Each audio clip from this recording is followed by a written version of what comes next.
Paano po nangyari? Ang sabi ng Pangulo 2 weeks ago, meron po tayong about 50 to 60 days. 2 weeks lang po nangyari.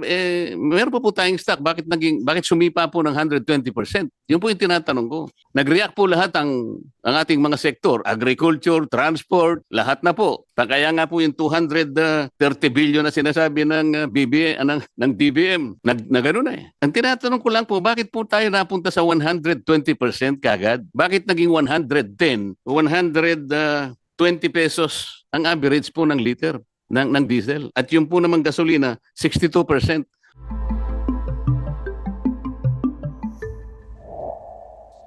Mr. Chair, siya ngayon po ang presyo ng diesel is 120.95 average po. From 55 pesos pre-crisis level. Ibig sabihin tumaas po ng 120%. Bakit po kaya?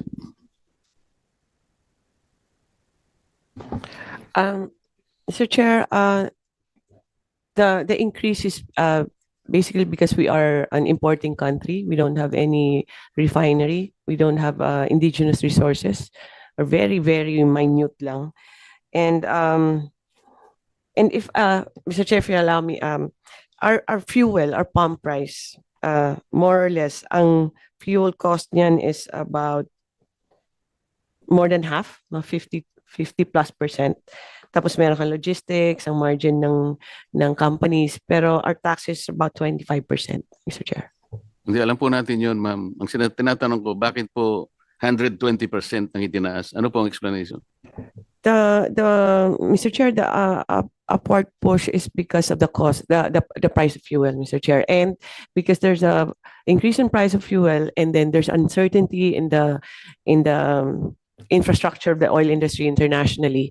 Yung logistics tumaas, tapos yung insurance tumaas na rin kasi natatakot na rin silang magpagamit ng vessel nila or crossing that, traversing, no? So tumaas lahat. That's a component, all the logistics, insurance, mga lahat po, Mr. Chair. The government initiate an inquiry, for example, from the oil players, kung yung 120% is reasonable? Mr. Chair, we have talked to the oil companies, and we constantly monitor their prices and also the international prices, and also all the trend on the logistics and insurance. Tumataas talaga, and it within range naman yung increase ng pump prices natin, Mr. Chair. Mr. Chair, ang ibig ko sabihin, nung sinabi po nila na talagang ganito ang itataas, 120%, did we take their statement as gospel truth right away?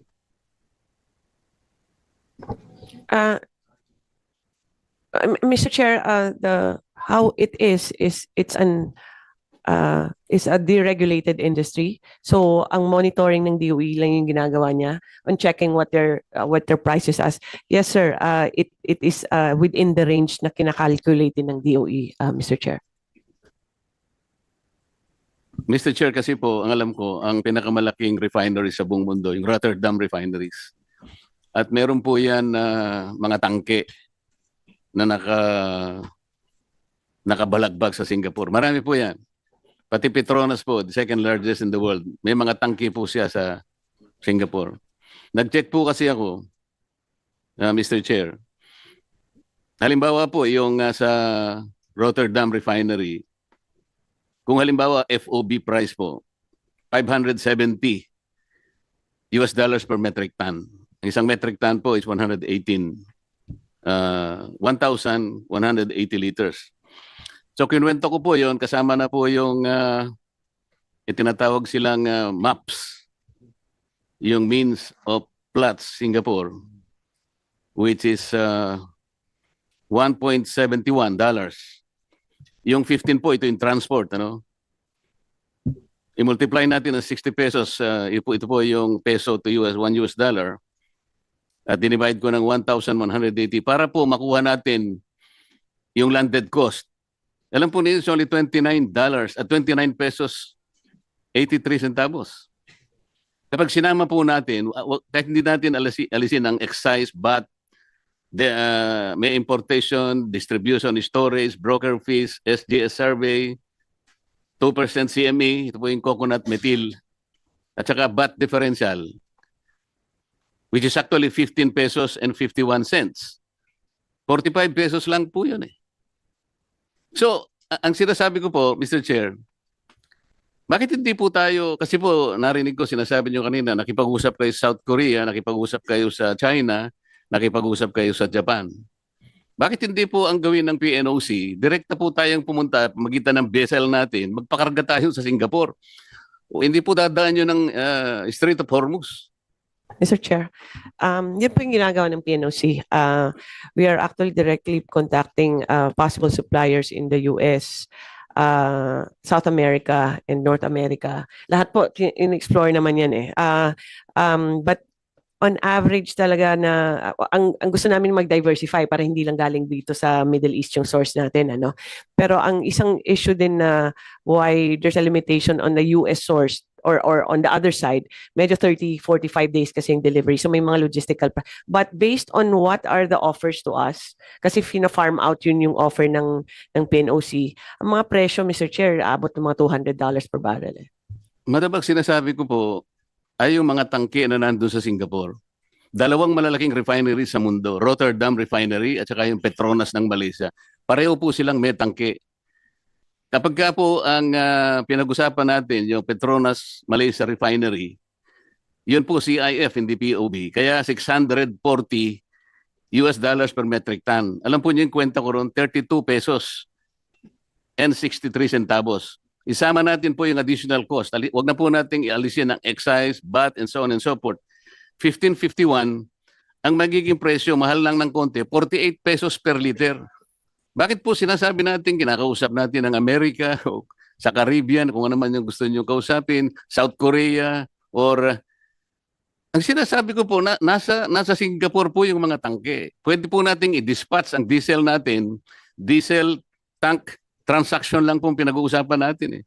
Nakapagtanong po ako sa kaibigan sa mga industry sa Singapore, kaya ko po nakuha itong ganitong mga data. Kaya po tinatanong ko sa inyo, paano po nangyari? Ang sabi ng Pangulo 2 weeks ago, meron po tayong about 50 to 60 days. 2 weeks lang po nangyari. Meron pa po tayong stock. Bakit sumipa po ng 120%? Yun po yung tinatanong ko. Nag-react po lahat ang ating mga sektor, agriculture, transport, lahat na po. Kaya nga po yung 230 billion na sinasabi ng DBM, na gano'n na eh. Ang tinatanong ko lang po, bakit po tayo napunta sa 120% kagad? Bakit naging 110, 120 pesos ang average po ng liter ng diesel? At yung po namang gasolina, 62%. Bakit hindi po natin tinanong man lang, bakit po nagkaganon? Akala ko po ba, tinitingnan natin. Ano po ba yung explanation dito? Mr. Chair, ang presyo talaga ng international nag-increase eh. And we will check the vessels na mini-mention ni Senator Marcoleta. But based on sa mga information na nakuha namin sa mga nag-o-offer sa PNOC and also from our oil companies, may malaking increase talaga both on diesel and gasoline at 101%. Tama ba to? Ang increase niya for the past 3 weeks, 101% and 182% for diesel. But we'll check for the other sources, Mr. Chair, kung baka iba yung arrangements nila, Mr. Chair. Sir, hindi ko po alam kung saan nila kinukuha yung gasolina. Baka pinag-uusapan po natin, ang gagaling ba lahat sa Persian Gulf? Hindi po yun ang usapan eh. Kahit na isara po yung Strait of Hormuz, ang pinag-uusapan is Persian Gulf. Sabi nga nila 20% ang apektado. Paano po yung Suez Canal? Bukas naman po yun. Pero wag na po natin pag-usapan yun. Ang sinasabi ko po ay yung mga tangke na nakapondo sa Singapore. Napakarami po niyan. Petronas Refinery at saka yung pong Rotterdam Refinery. Bakit wala mo pong makapag-explika sa DOE? Bakit hindi po tayo doon dumiretso? Mr. Chair, ang Singapore kasi trading yan eh. And then those mga nakalutang lang ng mga barko dyan, yun po yung mga binibenta ng mga traders tsaka yung mga refineries po. So ganun po yung presyo pa rin na offer po sa amin ng mga traders. We've talked to several already international traders na dumadaan ng Singapore. And same pa rin yung presyo na binibigay sa amin. But we'll recheck, Mr. Chair. I am sorry, Mr. Chair, pero yung mga data nasa akin po eh. Kache-check ko lang po kagabi. Sa totoo lang. Kagabi po ay 495 pa nga po eh. Per metric ton. Idagdag po natin ang shipping na $15 dollars. At saka yung 1.71. Ito nga po yung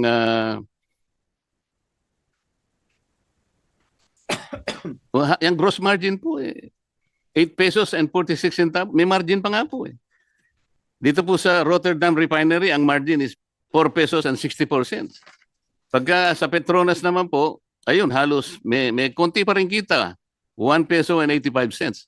Pero hindi, nakakapagtaka, bakit po sumipa ng 110 to 130 pesos per liter? Bibigay ko po sa inyo yung data na nakuha ko. Nagtanong lang po ako sa mga kaibigan sa industry sa Singapore. Kabisado po nila ito eh. Bibigyan ko po kayo ng isang... ang tinatanong ko po, bakit nagsimula tayo na tinanggap natin kagad 110 pesos to 130 pesos ng upo ngayon ng ano, ang average nga 120 pesos na ang diesel, tinanggap na lang natin ng ganun. What happened? Wala po bang halimbawa, Secretary Balisacan, wala po ba tayong kakilala halimbawa mga industries sa Singapore? Nandun po lahat yung kanilang mga tangke. Pwede po nating makita, kahit kayo po, tanong ninyo kung magkano ngayon. Nahawak ko po yung mga data eh. 29 pesos and 83 cents. Rotterdam Refinery tanks based in Singapore. Petronas, 32 pesos and 63 centavos. May kita pa po eh. Paano po nangyari? Biglang sumipa ng 110. From 55 pesos, for example, naging 110. Kaya po nagkaroon po tayo ng crisis. Parang imagine po yung crisis. Ang tinatanong ko po sa DOE, meron po bang nagkaroon po ba tayo ng inquiry? Pinatawag po ba natin ang mga oil companies? Yes, Mr. Chair. Mr. Chair, we've been meeting with the oil company several times. Ang presyo, sinusundan yung maps, and then ang the rest, Mr. Chair, umi-increase yung logistics tsaka yung insurance, pero yung premium po, Mr. Chair, for you to be able to purchase a supply, dati po mga $5 to $10 lang yan, ngayon po mga $60 na. So umaakyat talaga lahat, Mr. Chair. Ang sinasabi po ninyo, Madam Secretary, Mr. Chair, ay yung pong panganib na dadaan po kayo sa Strait of Hormuz. Ang pupuntahan po natin Singapore, ang layo naman po sa Strait of Hormuz noon eh. Nagkakaintindihan po ba tayo? Yes, Mr. Chair. No, it's not a Strait of Hormuz na ano. We are just getting products also from Singapore and all Southeast Asian countries, Mr. Chair.